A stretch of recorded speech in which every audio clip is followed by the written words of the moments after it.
चलिए, अब हम लोग यूजीसी नेट का जो एलिजिबिलिटी क्राइटेरिया है ना, सो हम लोग यहाँ से देखने का काम करते हैं। ठीक है, देखिए सबसे पहले हम आपको उस सवाल का जवाब देते हैं कि अगर आप किस स्ट्रीम से होंगे तो आपको कौन सा फॉर्म भरना चाहिए। अगर आप कॉमर्स से, आर्ट्स से या मैनेजमेंट के अगर आप स्टूडेंट होंगे ना, तो जो आप एग्जाम फॉर्म भरिएगा वो आपका क्या है, यूजीसी नेट एग्जाम का फॉर्म आप भरिएगा। पर अगर आप साइंस स्टूडेंट होंगे ना, अगर आप साइंस स्टूडेंट होंगे तो फिर आप CSIR नेट का एग्जाम फॉर्म भरिएगा।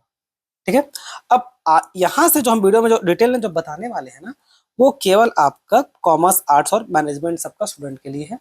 तो साइंस के बच्चे अगर आप जाना चाहें तो यहाँ से जा सकते हैं। यहाँ तक के लिए आपका बहुत बहुत धन्यवाद। तो चलिए अब हम लोग आगे एक एक करके देखते हैं जो कॉमर्स, आर्ट्स और मैनेजमेंट के बच्चे हैं उन लोग के लिए। ठीक है, मान लीजिए आप मास्टर डिग्री किए हैं। ठीक है, मास्टर डिग्री किए हैं यानी कि आप पोस्ट ग्रेजुएशन किए हैं। ठीक है, पोस्ट ग्रेजुएशन किए हैं, PG, ये जैसे कि आपको जो MCOM बोलते हैं, जिसको आप MBA बोलते हैं, वो सब अगर आप किए हैं तो क्या आप ये फॉर्म भर सकते हैं? हाँ, बिल्कुल भर सकते हैं। बट फॉर्म भरने के साथ साथ, इस डिग्री के साथ साथ आपका जनरल में और EWS का अगर आप कैटेगरी से बिलोंग करते हैं तो आपका मिनिमम कितना मार्क्स होना चाहिए? 55% होना चाहिए। ठीक है, अगर आप OBC या बाकी जो अदर कैटेगरी उससे बिलोंग करते हैं तो फिर मिनिमम आपका कितना मार्क्स होना चाहिए? फिर आपका मिनिमम 50% मार्क्स होना चाहिए। याद रखिएगा इसमें क्या कि भाई राउंड ऑफ करने का परमिशन नहीं है। यानी कि आपका मान लीजिए जनरल कैटेगरी से आप बिलोंग करते हैं और अगर आपका 54.9% आया है तो आप फॉर्म फिलअप नहीं कर सकते। अगर आप बाकी किसी कैटेगरी से बिलोंग करते हैं और यहाँ पर आपका 49.9% आया, या 49.99% आया हो, तब भी आपको फॉर्म फिलअप करने का परमिशन नहीं है। ठीक है, राउंडिंग ऑफ अलाउ नहीं। अब मान लीजिए अगर आप फाइनल ईयर के स्टूडेंट हैं, यानी कि अपियरिंग पे हैं, अपियरिंग मतलब PG में अपियरिंग पे हैं। ठीक है, पोस्ट ग्रेजुएशन पे मान लीजिए आप MCOM कर रहे हो, चाहे आप MBA कर रहे हो, ये सब अगर आप कुछ पोस्ट ग्रेजुएशन में, मास्टर डिग्री में अभी भी अपियर पे है, तो कौन सा भर सकते हैं सर? कौन सा सेमेस्टर में? फर्स्ट सेमेस्टर में कि थर्ड, सेकंड में कि थर्ड में कि फोर्थ में? देखिए कब भर सकते हैं, सिंपल रूल सुनिए। सिंपल रूल ये है इसका कि आप एक बार एडमिशन करा लिए PG में, पोस्ट ग्रेजुएशन में, यानी कि मास्टर डिग्री में करा लिए, तो काउंटिंग कैसे होता है? काउंटिंग होगा, मान लीजिए आप फॉर्म भर दिए। ठीक है, आप एडमिशन कराने के बाद तुरंत फॉर्म भर दिए। मान लीजिए आप फॉर्म भरे यूजीसी नेट का और आप बढ़े, अच्छे से पढ़े, मेहनत किए और आपका नेट का एग्जाम निकल गया, नेट और JRF आप दोनों निकाल दिए। रिजल्ट कब आया? रिजल्ट आया, मान लीजिए रिजल्ट आया 1 जनवरी 2023 को। ठीक है, रिजल्ट आया 1 जनवरी 2023 को। आप एडमिशन लिए थे 2022 में, आप एडमिशन लिए थे 2022 में और रिजल्ट आया 1 जनवरी 2023 को। जो आप यूजीसी नेट का एग्जाम का फॉर्म दिए जिसमें आप पास हो गए, उसका रिजल्ट आया 1 जनवरी 2023 को। अब यहाँ से ना, यहाँ से आपको 2 साल मिलेगा, यहाँ से 2 साल मिलेगा, यानी कि प्लस 2 साल कीजिएगा तो 1 जनवरी 2025 तक हर हाल में आपका जो MCOM का, चाहे आपका MBA का, जो भी आप पोस्ट मास्टर डिग्री में कर रहे हैं, वो पूरा हो जाना चाहिए।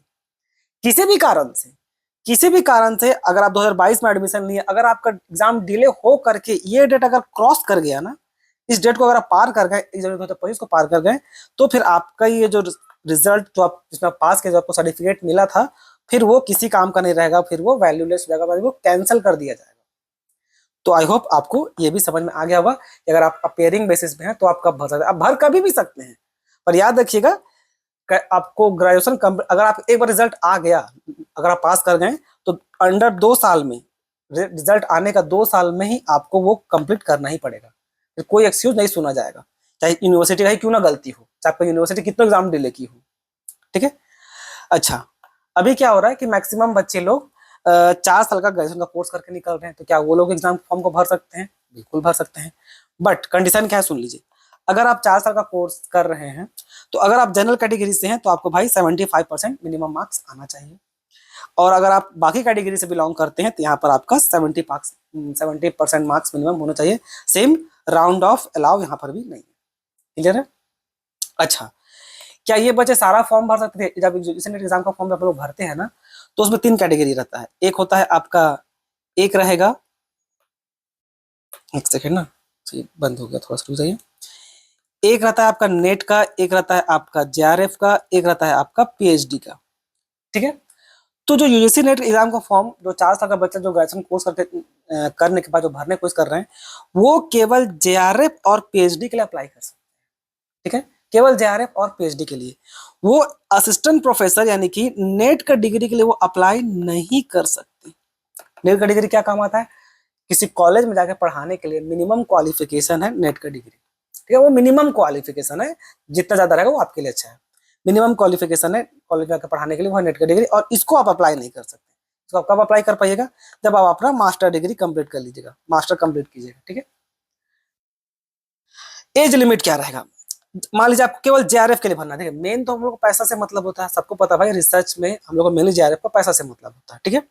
तो उसमें मैक्सिमम एज लिमिट कितना है? 30 साल का है। कितना है? जनरल के लिए, जनरल कैटेगरी के लिए 30 साल मैक्सिमम है, और बाकी अदर सबको 5 साल का छूट मिला हुआ है, यानी कि उन लोग के लिए मैक्सिमम साल कितना हो जाएगा? 35 साल का। जैसे कि आपका ओबीसी, एससी, एसटी, इन सबका मैक्सिमम एज क्या है? 35 साल। वो जनरल का 30 साल और बाकी सबका 35 साल। क्लियर है? चलिए आगे बढ़ते हैं।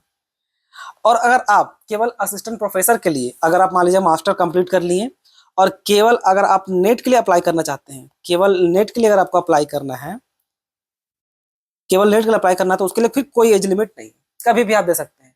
अगर मान लीजिए आप किसी कॉलेज में भी पढ़ा रहे हैं और आपको वहां जाके अगर आपको नेट की डिग्री चाहिए तो आप तब भी दे सकते हैं, कोई एज लिमिट नहीं। सेम लाइकवाइज पीएचडी के लिए भी कोई एज लिमिट नहीं है, ठीक है। अगर आप पीएचडी करना चाहते हैं नेट के थ्रू, नेट के थ्रू, याद रखिएगा, जेआरएफ के थ्रू नहीं, जेआरएफ के थ्रू नहीं, नेट के थ्रू अगर आप पीएचडी करना चाहते हैं तो फिर उसका भी कोई एज लिमिट नहीं है, ठीक है। पर अगर आप जेआरएफ के थ्रू करना चाहिएगा तो फिर जेआरएफ का तो अपना एज लिमिट है जो आपको बता दी। क्लियर? आगे आ जाइए। बहुत सारा बच्चा लोगों को लगता है कि भाई देखिए, अब जब फॉर्म भरते रहिएगा तो उसमें दिखेगा कॉमर्स का अलग और मैनेजमेंट का अलग, दोनों का ऑप्शन देता है वो। तो क्या एमकॉम का बच्चा मैनेजमेंट का भर सकता है, और क्या एमबीए का बच्चा कॉमर्स का भर सकता है? तो जवाब है नहीं भर सकता। सिंपल जवाब है नहीं भर सकता। करना है कॉमर्स का बच्चा, जो कॉमर्स का बच्चा केवल एमकॉम का भर सकता है या जो उससे रिलेटेड हो, और मैनेजमेंट का बच्चा जो है केवल वही भरेगा जो एमबीए किया हो, जो स्पेसिफिक मैनेजमेंट के पास डिग्री होगा, मास्टर में खासकर, ठीक है। इसीलिए कॉमर्स और मैनेजमेंट का स्टिल अलग अलग सब्जेक्ट है। वहां पर आपको जब फॉर्म फिलअप कीजिएगा तो ऑप्शन आपको दिख जाएगा। आप केवल एक ही चूज कर सकते हैं और वैसे दो का अलाउ नहीं रहता, दो की जगह रिजेक्ट कर दिया जाएगा। एमकॉम में generally usually chosen by MCom. MCom में कौन कौन आएगा? आपका accounting, cost, taxation, auditing, business law, financial management, ये सब। और आपका एमबीए में ये मार्केटिंग हो गया, ह्यूमन रिसोर्स मैनेजमेंट हो गया। ये ऐसा नहीं है कि एमकॉम का जो बच्चा थे ये इस एग्जैक्ट इस तरह कैटेगरी नहीं है, वो एग्जैक्ट इस तरह कैटेगरी नहीं है। मान लीजिए आप एमकॉम किए हैं, ठीक है, उसमें भी आपका मार्केटिंग सार्केटिंग आता है। बस इसको आप छोड़ दीजिए, छोड़िए, ये आपको कंफ्यूज करेगा, इसको आप काट दीजिए। मेनली बस ध्यान में रखिएगा क्या, कि अगर आप एमकॉम किए हैं तो आप भरिएगा कॉमर्स का, अगर आप एमबीए किए हैं तो आप भरिएगा किसका? मैनेजमेंट का। बस इतना ही ध्यान में रखिएगा, इतना ही। ये सब छोड़ दीजिए, ये मत देखिए, ये आपको कंफ्यूजन में डाल देगा, रहने दीजिए। अब इसमें क्या है ना, ये जो कॉमर्स का है ना, ये कॉमर्स का है, इसमें आप फिर बाकी मार्केटिंग का भी कर सकते हैं। अगर आप पीएचडी का जो टॉपिक लेना चाहें, हम उसके बारे में बोल रहे हैं खासकर, आप अपना पीएचडी का टॉपिक मार्केटिंग से भी, फाइनेंस से भी, सबसे कर सकते हैं, ठीक है। कॉमर्स के थ्रू अगर आपका जो स्पेशलाइजेशन है, रहे चाहे ना रहे, यूनिवर्सिटी अगर आपको अलाउ करती है ना, तो आप कॉमर्स से पढ़ के निकले, हम एमकॉम किए हैं, वहां से आप चाहिएगा तो इकोनॉमिक्स का टॉपिक, चाहे मार्केटिंग का टॉपिक, चाहे फाइनेंस का टॉपिक, किसी का भी टॉपिक आप ले सकते हैं, ठीक है, अगर आपको यूनिवर्सिटी अलाउ करता है तो, ठीक। तो आपको ये सवाल का जवाब भी मिल गया। अब कास्ट सर्टिफिकेट को लेकर देखिए। कास्ट सर्टिफिकेट जो होगा आपका, ये पहले क्या होता था, एग्जाम फॉर्म भरने समय ही मांगा जाता था, पर क्योंकि एक बच्चा कोर्ट में केस कर दिया कि भाई सरकारी काम तो इतना लेजी टाइप का होता है, मेरा एग्जाम भी छूट गया और हम फॉर्म भी नहीं भर पाए क्योंकि मेरे पास कास्ट सर्टिफिकेट बनकर तैयार नहीं हुआ था।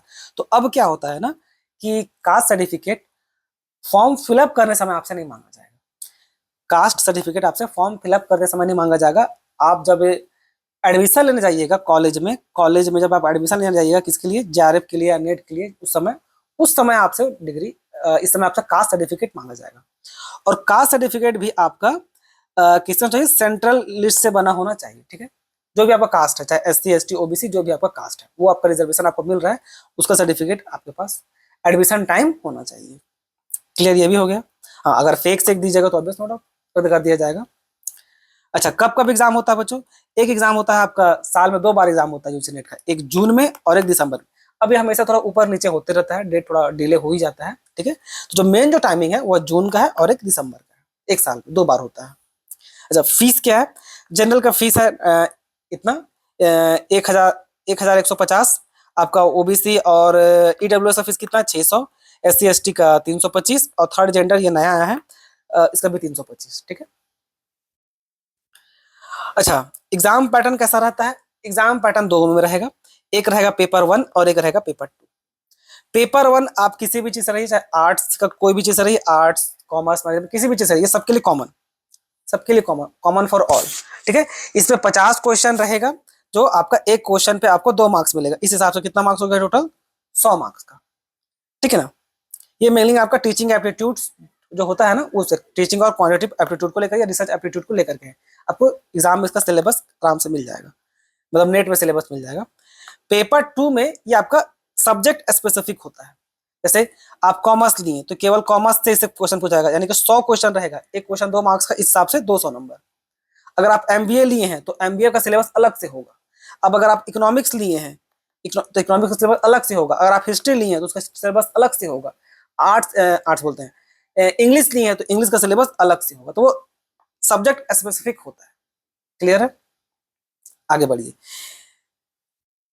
तो टोटल कितना है? टोटल आपका 150 क्वेश्चन रहेगा, पेपर 1 से 50 और पेपर 2 से 100। तो टोटल कितना हो गया? 150 और 150, क्योंकि एक क्वेश्चन 2 मार्क्स का, टोटल 300 रहेगा। 3 घंटा आपको मिलेगा, कोई भी नेगेटिव मार्किंग नहीं होता है, ठीक है। कोई भी नेगेटिव मार्किंग नहीं होता। और एग्जाम कैसा रहता है? ये एग्जाम आपका कंप्यूटर बेस्ड रहेगा, ठीक है। कंप्यूटर बेस्ड रहेगा, सारा का सारा एमसीक्यू रहेगा, सारा का सारा एमसीक्यू क्वेश्चन रहेगा, ठीक है। सारा का सारा एमसीक्यू रहेगा और सीबीटी कंप्यूटर बेस्ड टेस्ट होगा, ठीक है। जाके आपने कि आपको ऑनलाइन एग्जाम देना है, ठीक है। आपको वो ऐसा ओएमआर शीट नहीं मिलेगा ऐसे गोल गोल भरने के लिए, वो ऐसा यहाँ पर नहीं मिलता है, ठीक है। अब देखिए इसमें क्या स्कोप है, ये जो पीडीएफ वाला पार्ट थोड़ा देर देखेंगे, कट ऑफ वाला पार्ट। ये जो स्कोप है ना, जो स्कोप के भाई इसमें स्कोप है कि नहीं है, इसके लिए आपको एक सेपरेट वीडियो होगा, मेरा ही चैनल मिल जाएगा। उसमें हम एक देखिए जो ग्राउंड रियलिटी पे है, सच में नौकरी है कि नहीं है, ये बस खाली हवाबाजी है, वहां पर आपको मतलब ईमानदारी के साथ बताए हैं। कोई एकदम हवा एकदम बढ़ा चढ़ा के मोटिवेशन टाइप से कुछ नहीं बोले हैं। जो रियलिटी पे है, जो ग्राउंड रियलिटी पे हम देखें वही आपको बताएं, ठीक है। अब देखिए कट ऑफ देख लेते हैं। चलिए, कट ऑफ आपको नो डाउट गूगल नेट पे भी मिल जाएगा, ठीक है। और जो सिलेबस है, जो यहाँ पर जो सिलेबस बोल रहे थे ना, सब्जेक्ट स्पेसिफिक सिलेबस, वो नेट पे सर्च मारिए। सिलेबस कॉमर्स का अलग सिलेबस होगा, मैनेजमेंट का अलग, इकोनॉमिक्स का अलग, आर्ट्स का अलग, सबका स्पेसिफिक सिलेबस अलग अलग होगा। एक बार चलिए कट ऑफ हम बोले दिखाने को सोचे थे, तब चलिए कट ऑफ दिखा देते हैं। ये देखिए ये कट ऑफ है, ठीक है। ये दिसंबर 2025 में जो एग्जाम हुआ था ना, उसका कट ऑफ है, ठीक है। तो देखिए कट ऑफ ऐसे निकलता है, सबका अलग रहता है। इकोनॉमिक्स में इतना सारा जनरल का, ओबीसी का, ईडब्ल्यूएस, एससी एसटी सबका अलग अलग है। तो चलिए हम आपको स्पेसिफिक सिर्फ कॉमर्स का दिखा देते हैं, किसी का भी देख सकते हैं, ऐसा कुछ नहीं है। क्योंकि मेरे चैनल कॉमर्स का है बच्चों, इसलिए हम कॉमर्स का दिखा रहे हैं। जैसे कॉमर्स का, ठीक है। अगर अनरिजर्व है तो देखिए ये कट ऑफ क्या है, जेआरएफ का कट ऑफ क्या है। जेआरएफ का कट ऑफ कितना है? आपको 218 नंबर लाना है मिनिमम, 218 नंबर लाना है, तब आप जाके जेआरएफ निकलिएगा। तो पिछला साल कितना कैंडिडेट निकाल पाया था? 115। जब लास्ट टाइम एग्जाम हुआ था तो जितना भी फॉर्म भरा था उसमें कितना निकाल पाया? 115। असिस्टेंट प्रोफेसर का कट ऑफ क्या है, यानी कि केवल नेट का, ये केवल नेट के लिए, ठीक है। नेट के लिए कट ऑफ कितना है? 186, यानी कि आपको 186। देखिए ये नंबर है, ये नंबर है, टोटल नंबर है, ठीक है। कितना मार्क्स आपको मिलेगा, यानी कि 150 नंबर का क्वेश्चन होता है ना, तो टोटल 300 नंबर का रहता है ना। एक क्वेश्चन सही करने पे 2 मार्क्स मिलता है। तो 218 जनरल का कट ऑफ है, ठीक है। 186 आपका नेट का कट ऑफ है। और सिर्फ अगर पीएचडी करना चाहते हो उसका कट ऑफ कितना है? 158 कट ऑफ है। इसी प्रकार से फिर ओबीसी का है, ईडब्ल्यूएस, एससी एसटी सबका है, ठीक है। जनरली अगर इन सब में देखिएगा तो आपको 5 क्वेश्चन का डिफरेंस मिलेगा। 5 क्वेश्चन का हम बात किए, यानी कि मोटा मोटी 10 नंबर का डिफरेंस रहता है, ठीक है। तो आई होप आपको आपका सारा सवाल का जवाब मिल गया होगा बच्चों। तो इसमें तो इतना ही, धन्यवाद।